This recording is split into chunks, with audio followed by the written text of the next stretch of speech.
سلام دوستان، امروز با هم دیگه یه آبدو خیار ساده و خوشمزه رو درست کنیم.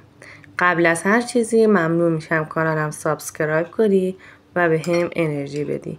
من چون موادم از قبل ریز و آماده کرده بودم، دوغ و ماست رو میریزم و کمی هم میزنم. نون و سبزی خوردن رو بهش اضافه میکنم. خیار، تربچه و پیازچه رو به موادمون اضافه میکنم و کمی هم میزنم.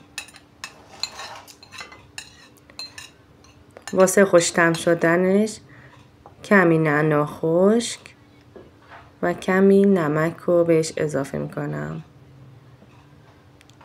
و چند تیکه یخ میریزم.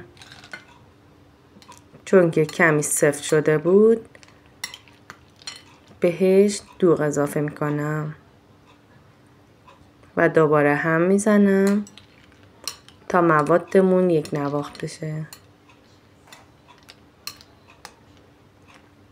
تو این هوای گرم تابستونی یه آبدو خیار سرد و خوشمزه خیلی میچسبه. نوش جان.